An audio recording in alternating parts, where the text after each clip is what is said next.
Morning. Morning. You got to keep me awake. I've only had one cup of coffee, and somebody told me it's before noon now, and I don't function well. This started off as an ask me anything, and then I said, I don't know what I would ask myself, so I kind of glued together three things, especially because there's a lot of kids here. And I hope there would be more here to kind of get a clue as to you don't have to grow up an IT guy to become something of an IT guy. So way back when I got involved in security, none of us knew a damn thing about it. Fast forward 35 years, we still don't know roughly a damn thing about it. And it's broken. And maybe we need to drain the cybersecurity swamp, and hopefully I'm going to give you a couple of ideas as to how I got to where some of my current theories are, which come up with the unlikely title of analog network security. And I will get into this because one of the things that our field is completely missing is the ability to actually quantify security, compare security functions, and look at how they behave over time, which is the key element of everything. My mother was a mastering engineer at NBC during World War II. My father worked on the radar system development during World War II, and I started receiving a non-optional course in electrical engineering at the age of 7. That was my first DEF CON and my first beer. And I actually made a living fixing TVs in our building for 50 cents a piece, which meant nothing more than ripping all the tubes out of the back of the TV, going down to the drugstore, finding the bad one and coming back, plugging in, being a hero, and sometimes getting a 25-cent tip because I did so well. But that was the nature of analog. We could make anything work. That was my local electronics store. So those of you who grew up on Radio Shack, vast difference. We actually had to make all this stuff from scratch, breadboarding. You had to have, do they teach soldering at this kid's version? Yeah. No, but okay, DEF CON was soldering villages, and actually you had to do stuff, and versus today, go out and buy an Arduino and you're done. That was the first computer I ever built, and it was an analog computer, and it actually worked. And then I built a diode-based adders, and this was part of my education for my parents. My high school computer, Bronx Science in New York, and then we also stole time down at NYU. High school and I didn't get along very well. And I guess after locking the principal in the closet and having the SWAT team arrest me, probably precipitated I'm not coming back to school. And I started in the record business because my father produced Peter, Paul and Mary, Bob Dylan, all that. And I grew up in it. Louis Armstrong taught me to play trumpet. And so this was my first recording studio that I worked in. And I became chief engineer at 17 years old of building studios in New York. And again, this was all due to the non-optional electrical engineering education that I received from my father. And again, all analog, 100% analog. For those of you who remember what vinyl records are, this was the device that would actually make the masters. And it was a combination of analog mechanical and analog electronic. And you had to make it all work together and hopefully come up with a piece of vinyl master that was going to work and reproduce millions of them. I got to work with Bob Moog and Hendrix a lot down at Electric Ladyland. And again, this is all analog stuff. That was Bob Moog's one of his first machines that he used out of Electric Ladyland. That was my first digital computer, and I discovered very, very quickly that machine language programming and I did not get along at all. And I made it work once, and I got rid of it. I said, this is just no fun whatsoever. Later in my career, this is how we actually did recording and synchronization, all of the analog between audio and video and film. And we had to do a lot of futzing around with equipment, and these are called Lissajous patterns. And this is how we stabilized and synchronized audio and video and TV shows, especially when things went wrong and automation fell apart. We had to manually control all of this stuff by watching the hi-hat on the drummer or the guitar player's fingers to be able to actually manually synchronize this stuff before digital. So that was actually my first kind of home computer that I actually got working, and learned that programming in BASIC, I'm not so good at programming, but I kind of got it working, and that machine had 32K of RAM. 32K. And I ran a business on it actually, and it sort of worked. I'm not a good programmer in the least. Then audio decided to go digital, and that was a joke. It was a fiasco. This is where I met my wife at Harrison Systems in Nashville. They said, we're going to automate digital and automate audio, and you can replay it. And did it work? Did it work? No, it didn't work. Because none of us knew anything about how to interface that stuff at the time. You should have hired their consulting engineer. I'm sorry? You should have hired their consulting engineer for a small additional fee.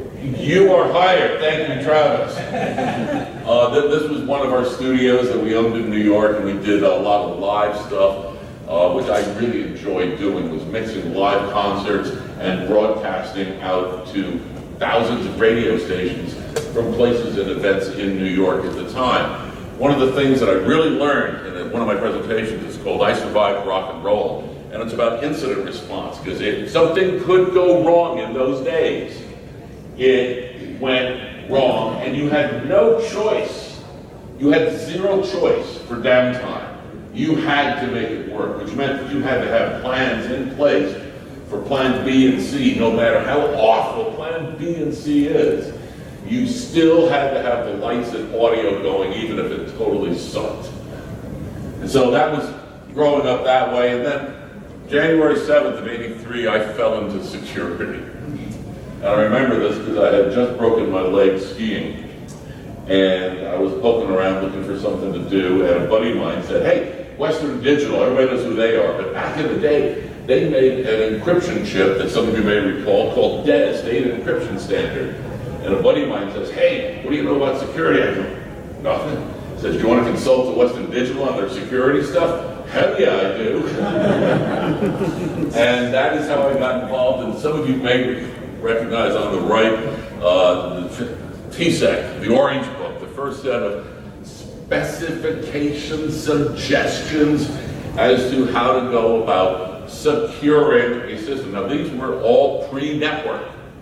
The only thing that existed in the network was your hands on the keyboard. That was it. So this was very mainframe-oriented kind of thinking back in the day. Single processor sitting over in a room connected to a green screen with 80 by 25 characters on it. Now remember, at this point, this is also for the kids. So I had no degree, no credentials, no knowledge, no skills at all, but I was going into security. And I had it was an addictive thing. So as John mentioned, in the early days, we're all farting around trying to figure out what are we doing. And then I had a vision, and I don't mean this flippantly. This was actually a true, honest to God, standing in the shower vision.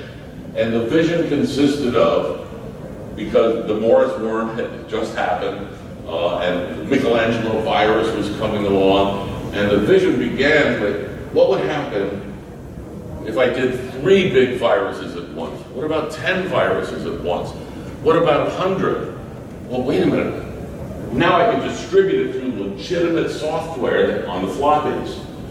And I started multiplying these things in my head and watching how systems would start to fall apart. If I was really an intensive bad guy, how bad could things get?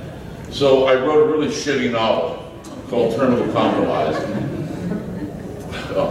And that was at the advice of my lawyer, because my lawyer didn't want me to publish the book on the right, Information Warfare, because he was worried I was going to get locked up by the feds, because it described how to conduct war in cyberspace. It went through all the weapon systems that we use today. It talked about cyber terrorism, and all of the things that we're seeing and living today. That single vision I had in the shower generated my career in the early days of weaponizing computers, weaponizing connectivity in the very, very early days of pre-web. We had connectivity stuff, BBSs, and maybe a few of you played around on those back in the day. DocMaster, other than Rich. DocMaster, anybody? Okay, that was the NSA's. Somehow they let us on it and mess around with their BBS effectively. So this was the early weaponization of the internet. Then Congress got a hold of me and said, would you come down and testify about the state of security in the electronic superhighway, because this was the days of Al Gore. Al Gore and I did not get along. I lived very close to him. We were on planes a lot together. And I was always beating the crap out of him. I said, you know, there's some bad stuff about this internet thing. And I tried it, and he goes, no, it's fine, it's fine. So I testified before Congress, and this is where the phrase electronic Pearl Harbor, I used it because I believed it. And I said something to the effect of, today's computers are so poorly protected that it's electronic Pearl Harbor waiting to happen. Well, Congressman Blitman, the chair of the committee, said, Mr. Schwartau, why would the bad guys ever want to use the internet? That was the mindset, and Rich knows I was vilified. I was a chicken little. Probably so. Thank you for that support, Rich. And I spent several years then running around trying to teach various military groups what cyber warfare was going to look like. And this is a time, still almost pre-internet. The web had just come out. And people are thinking I'm out of my mind. Now, one of the odd things that would occur, I'd go onto military bases and there'd be teenagers with M16s pointing at me while I'm in the bathroom in case because they were told I could hack anything.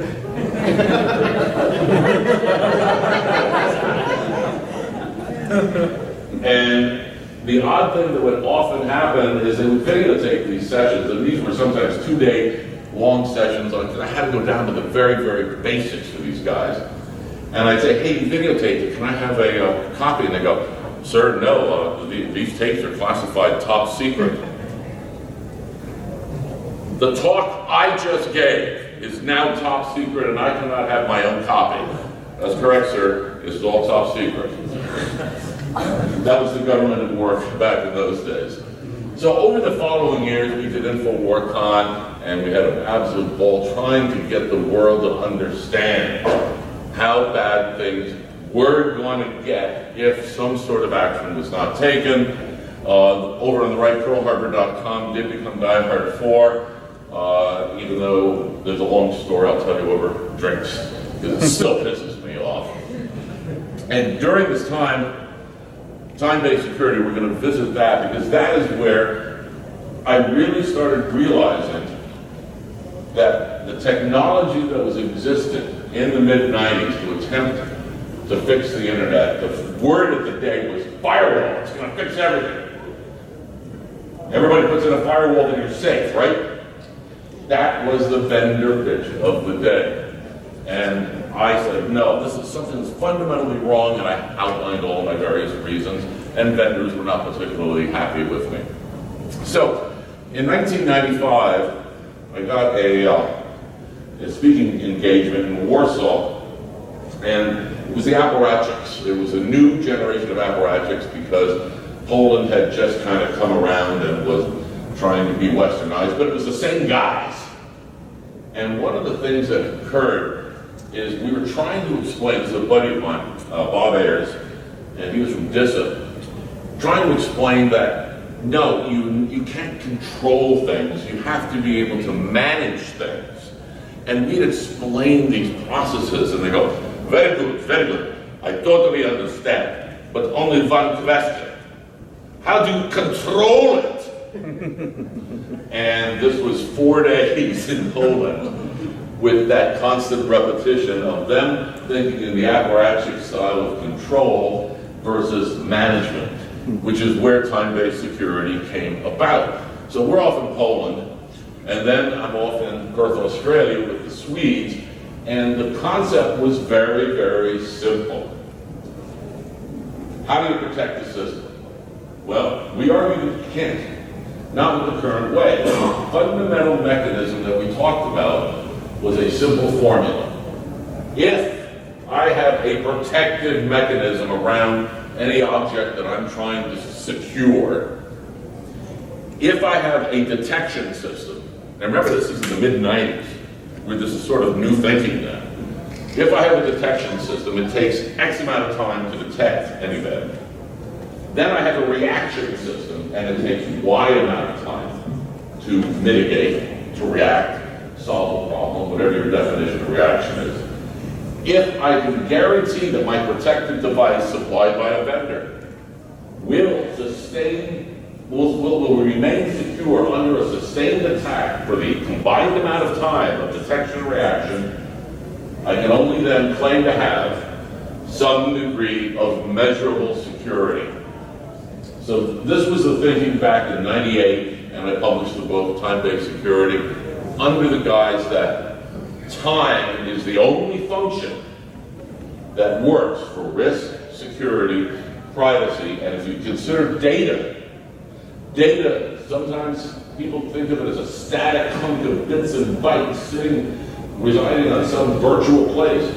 There are time components built into it. So that was the genesis of thinking about time being the common element of security that had been ignored.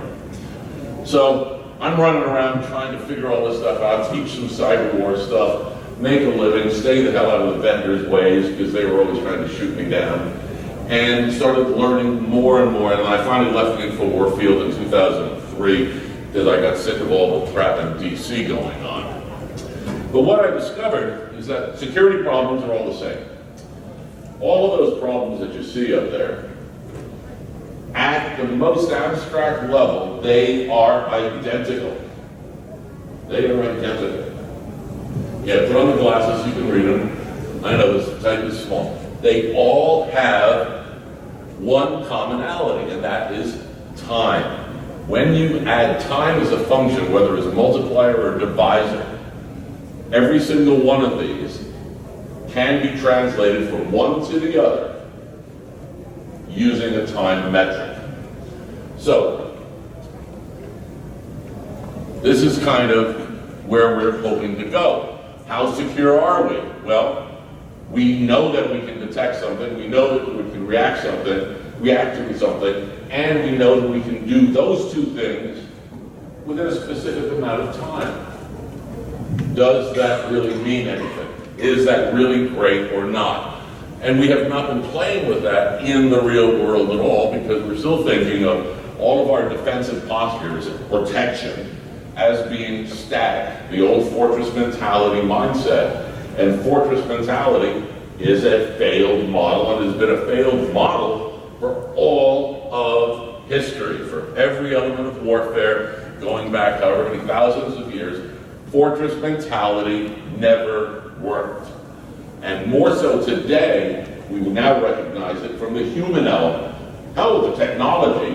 Why do you go after the hard shell when you can go after the human? You know, the guy was talking about that using some fairly crass terms about their relative levels of intelligence, but it's really not that. It has been the industry's failure, our failure as professionals and as vendors, not to design the stuff correctly. The users should not have to be in the middle of all of this. They're not in the middle of making cars work. They're not in the middle of making televisions work. You give them a few controls and let them do their thing, yet today we're expecting home users to put AV, reputation engines, is this good site, bad site, fish, we're putting the onus on the users, and it is fundamentally wrong in my opinion. So this is an awful lot of what we are today. I was just at an RSA, of course, well, just April, March, whatever it was, and this year's buzzword was artificial intelligence. And artificial intelligence is artificial. And there are over 400 different types of artificial intelligence, machine learning, deep learning, fundamental algorithms that the vendors have no idea how they work. Yet they are trying to tell us even though we don't know how they work, even though we don't know the process that they come to a decision by, cannot explain it, trust us, it's good. And that is the current state of AI. I went nuts at RSA this year because it's just the latest buzzword. So this is illegible, but if you're interested in this, these are my fundamental axioms of security of life. Infinity is our enemy. Infinity is a component of time. And when you don't have a detection system, if you don't have a reaction system, then you are dealing with time in an infinite sense because there's no boundary condition at the upper end.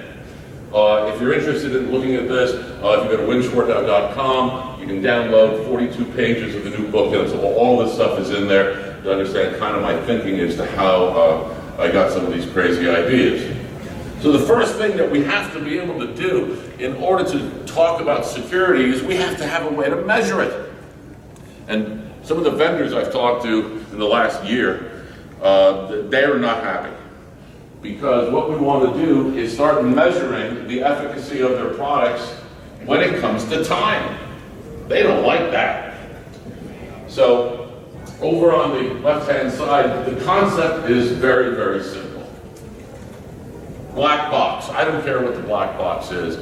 Any security function, IDS, IPS, SIM, whatever it is, I don't care. We know what traffic is when it's good. We know what good traffic looks like when it comes to reference to that particular type of black box. We also know what is bad and that black box should be able to detect based upon the vendor's claims. So we have these two pieces of data. Now, all we have to do, start good traffic going in, we've got good traffic coming out, we stabilize our bench test, very easy. Now we're going to inject what we know should be detectable hostile traffic. What we do at the same time is start a clock. What stops the clock? If and when the black box says, that's a bad thing you just sent me. How long does it take? Does it take 1 microsecond? Does it take 3 clock cycles? Does it take 14 minutes? I don't know the answer. But we do know right now, and this is what pisses people off at RSA, we do know anecdotally with talking to vendors, we're looking at performance efficacy on the order of 2 orders of magnitude difference in the performance of some of these devices. And that's damn significant. So, if I can measure product A, I can then measure product B. I can measure product C. And if the guy from NSS Labs, are you guys here? NSS? You were here yesterday. I know, that's why I'm asking. All right, NSS, we are looking at doing some test beds and piloting of this currently over at Delft University in Utrecht, Netherlands, because I want to stay apolitical and I don't want to deal with all the crap here right now. So I want to go to the university level so we can start saying, here's 30 products and just one simple test. All I care about is the time value of what you claim you can do. Because if you look at the claims now and the measurement techniques of, let's say, antivirus, anti-malware, we detect 97.8%. We detect 98.2%. I'm not sure I really care. How long does it take? How long does it take? And this is going to matter because one of the ways that we are going to secure the internet and secure code at the abstract level is by introducing negative time. And negative time is what is required to be able to have security work. The other thing that we do not do currently within our security world is we don't set upper and lower boundaries of performance based upon time. Why not? Because it makes sense, because the vendors are going to get called out. I don't know why. Maybe, people say, well, how'd you come up with this? Well, I don't know why the first guy invented the wheel either. There's no answer to that kind of question. So, vendor security guarantees, we then can keep going with multiple devices. and the phrase, use one for free, use one for fee. So you have two different products in order to be able to kind of double check each other.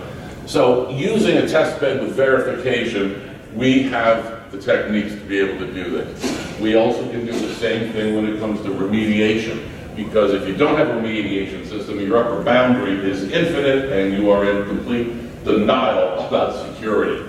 So, two ways to combine products. So I've got two black box mechanisms sitting over here with identical performances. They're doing exactly the same thing, so that's product A and product B. They say, use both of them in parallel and see what happens. The problem here is that they're looking for absolute answers, and it turns out that security is probabilistic. It is not static definable. So when we take an OR gate down here, which means I'm going to take the output of either one of the A or B detection mechanism, and I'm going to say which one's doing the best. When I do the math, and this is called Bayesian probability, the performance goes down. So the current methodology that lots of organizations are using is to put these products in parallel, which is an old analog kind of concept from networking and the resistive networks and summing.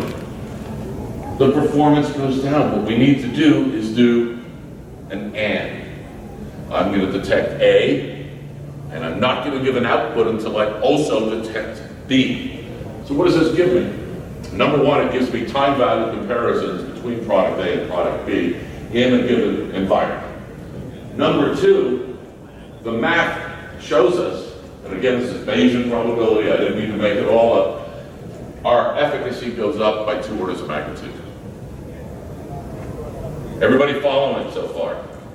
Normally this is a 12-hour lecture, so I'm trying to get through it quickly. So how do you control all this stuff and manage it? Well, in the old world of Boolean logic, there is a thing called an RS flip-flop. An RS flip-flop is for programmers. What is an RS flip-flop? You programmers should know this. What is it? Anybody? You're not a programmer? You should, all right, Rich, you know what it is. Come on. It is a storage of one bit of information. A flip-flop is a storage of one bit of information because it's a toggle. It's a toggle switch. If I set R high, 1, my output Q is low. If I set S high, my Q output goes high. It's a flip-flop. 1 or a 0 is my output based upon the static condition of the input. One bit of information. And this is how all of the stuff we're using today works, based upon fundamental Boolean logic and the concept of flip-flops. However, that's static.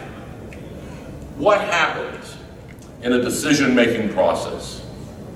Right now, somebody's going to go on and make a choice, make a decision. They're going to change a firewall rule. They're going to okay an approval of an additional employee. Do something. I'm using the management administrative console concept for a reason here. So let's say Alice is going to make a decision. Alice makes a decision. The S either goes high or low depending upon the initial conditions, and then the output enabling will flip accordingly and make and enact that particular decision on the next piece of circuitry. That's the way the RS flip-flop normally works. However, in this case, notice that there's a feedback loop. And the feedback loop goes through a clock. What does that clock do? That clock says, we are going to allow Alice's decision to take effect, but we want Bob's approval within X period of time. What have we just done? Created an upper and lower manageable time boundary. A lower boundary and an upper boundary defined mathematically by policy. You can do this at the code level.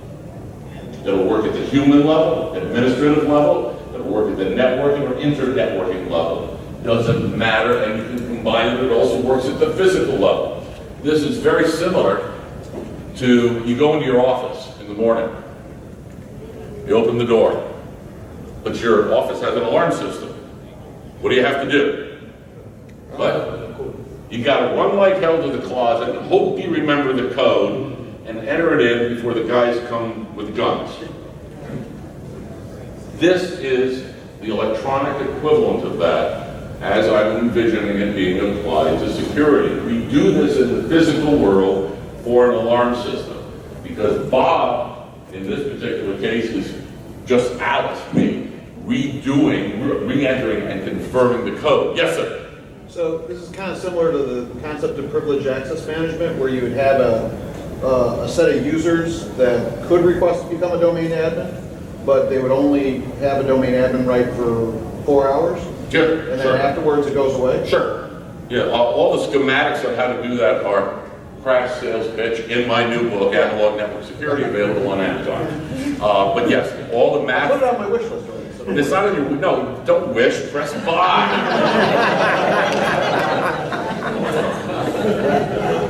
Your wife is not going to get it for you. Most definitely.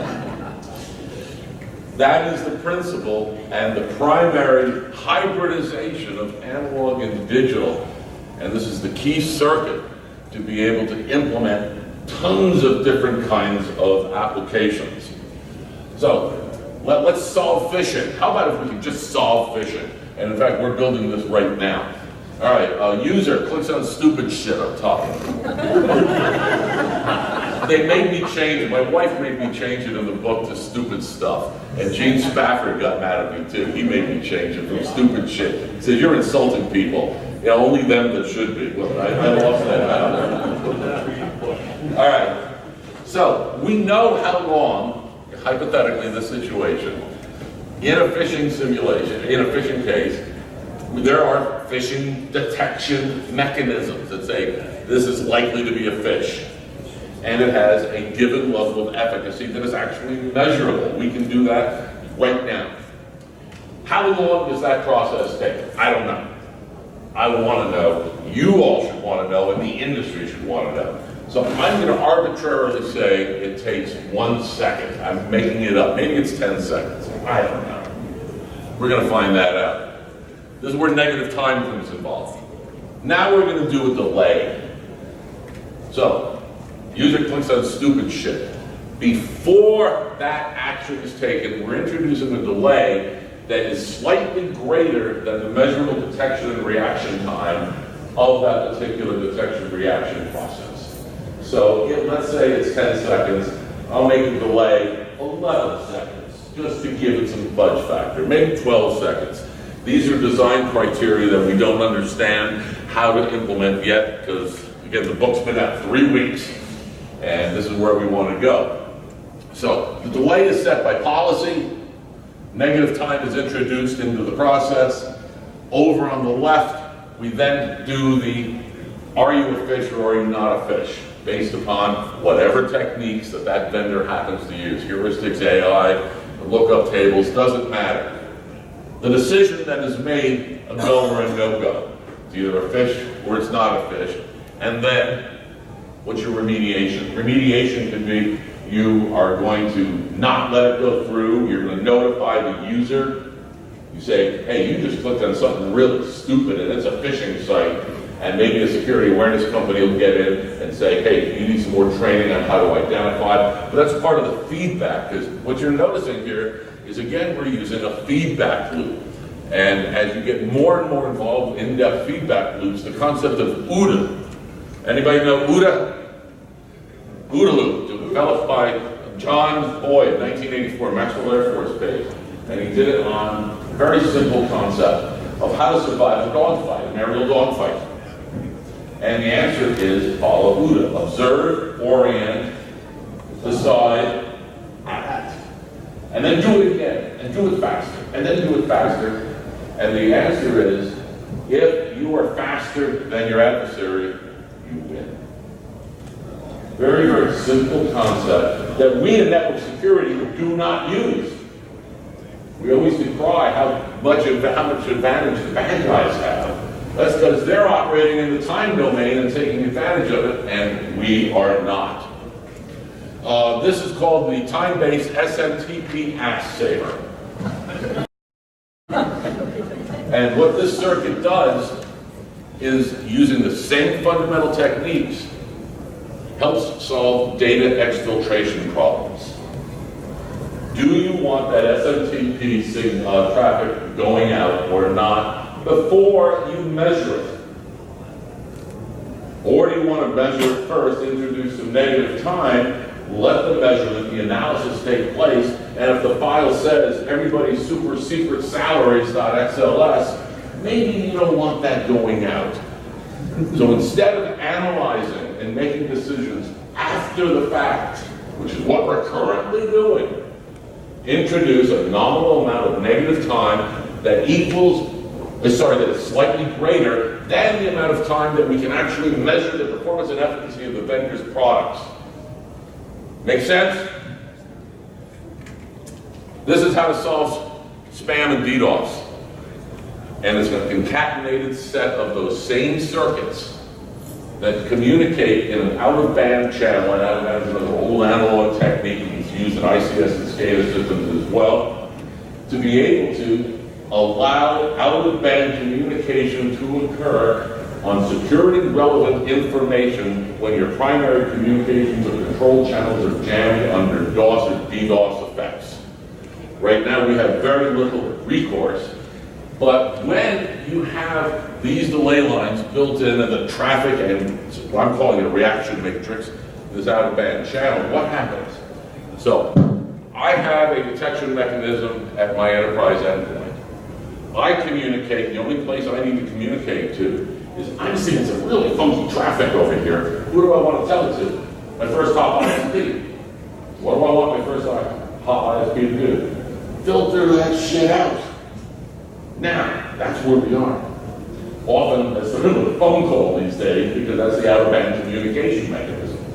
So we can automate this and do it over any out-of-band mechanism, a separate wire or wireless thing, again, how the communication channel is built is immaterial. But now what I want is what happens in peer-to-peer networking at the tier 3 to tier 1 levels. There's a limited set of relationships, and it's mathematically very simple to be able to follow. I want my primary tier 1, my primary ISP to communicate to his 7 partners. One of you guys is sending me this crap. Which one of you is it? Oh, it's number 5. Stop sending it to me. Now what does number 5 do? He should be communicating the same piece of information in the out-of-band circuit to the next hop. If I have every single ISP on the planet doing this, what happens? What? Bad traffic stops, number 1. Number 2, I can identify the sources of spam through up to the greatest point of obfuscation. Number 3, I can identify every grandmother in the world who has an infected machine. All we need here is for the cooperation of the ISPs to make it work. And it is a very simple time-based architecture that uses negative time that is introduced so we have boundary conditions over the performance. We are going to slow some stuff down. You have to. You have to slow it down a little bit to have any control, because right now we're going for optimum speed, faster, faster, faster, faster, faster, and we'll worry about the security over here, we'll analyze it, and see how much damage occurred because we're not introducing the negative time component. There is the mathematics. Don't expect to read it all. It's in the book if you're into heavy math. Interesting thing that occurs, though, is up on the right, and the book gets into great detail. We can visualize security, and we can turn it into sound. So you can actually visualize and hear the security performance of any particular element, whether it's at the code level, the networking level, it doesn't matter because it's all the same. What we're doing here is taking the concept of trust, which is the inverse of risk, and there's a whole set of techniques that we describe on how to make all this work. Your trust, we tend to believe that it's absolute. That's why there was an Ames and a Hansen, and why all this bad stuff occurs, because we don't do re-vetting in the human domain often enough. How often do we do re-vetting of decisions in the cyber domain? No, not so much. If I automate the re-vetting based upon trust factors and I have detection in depth, not defense in depth. Defense in depth won't work. Detection in depth. We end up with roughly sawtooth waves where part of policy is saying, I'm going to trust the decision that Alice made for a day, for an hour. I'll trust the code that is connecting that library with a partner for 3 minutes. Whatever it is. We don't know the answers yet as to what those numbers are. But we do know that mathematically we can prove it, we can bound the conditions, we can measure it, and your control and management of all of this will go way up. I am not a mathematician. I faked my way through a lot of this and hired a mathematician who's ended up being a great friend from Leeds University in the UK. I'm headed over there next week to do some follow-up work, because we're going to be applying this to blockchain and a couple of other models. And the interesting thing that when you look at all of this, it echoes of Shannon. Everybody Shannon? Right, okay. It echoes of Shannon and rock curves. So we sort of fell into places that had already been explored from another angle entirely. And we ended up with very similar answers along the way. But defending networks is just too damn hard, isn't it? Can't do it. That's impossible. I think that Janet Napolitano, when she was, I went off on her, the DHS unfortunately hired me to speak right after she said, we cannot find enough security professionals. That's bullshit. You can't find enough security professionals that don't smoke weed.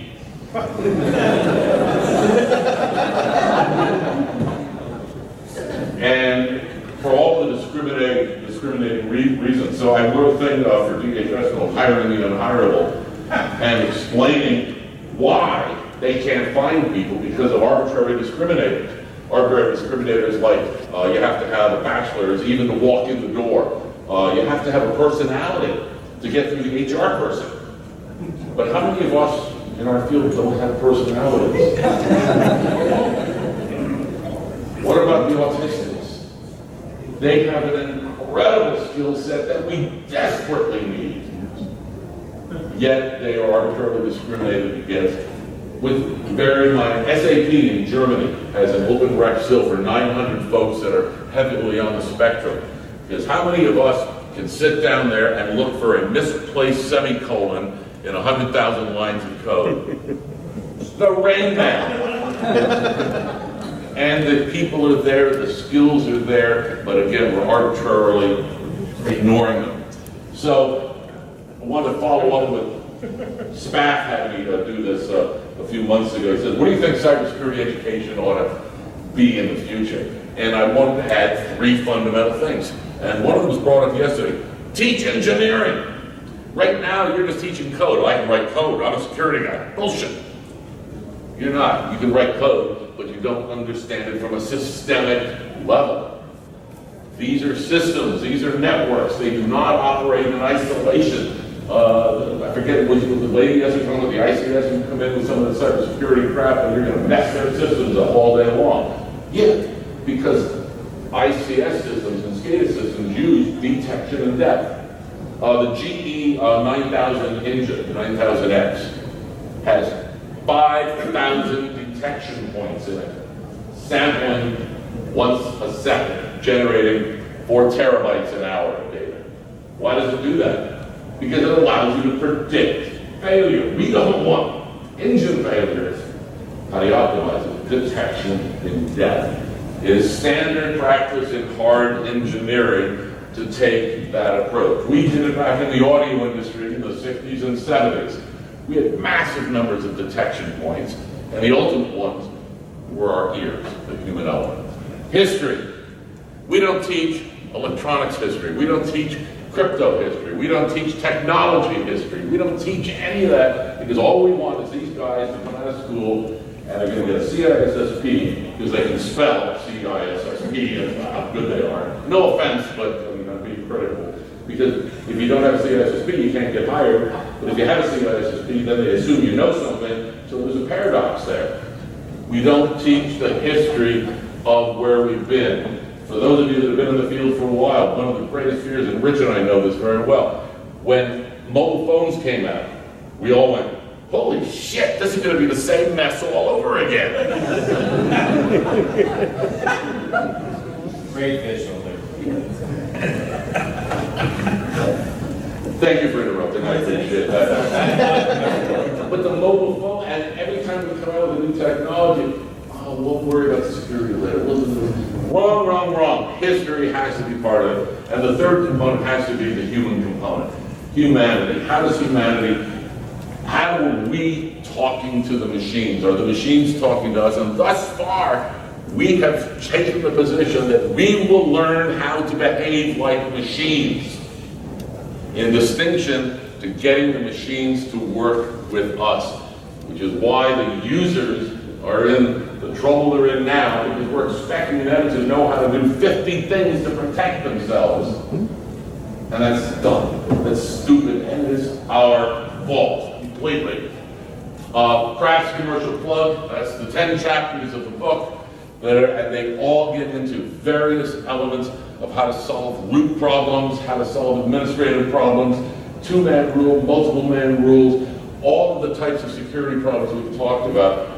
I really honestly believe that in taking some feedback, the OODA problems, the out-of-band and analog approaches, which all come from my audio experiences, by integrating them, I think that we are going to be able to finally solve an awful lot of problems that we've got. If we accept the simple reality, we're going to have to slow these systems down a little bit to allow that negative time introduction to give us the performance and efficacy testing and verification prior to invoking any sorts of decisions in any of the trees. That is done from 8 hours down to 40 minutes. You guys laughed in just about all the right places, and I'm here for any questions you might have. Thank you very much.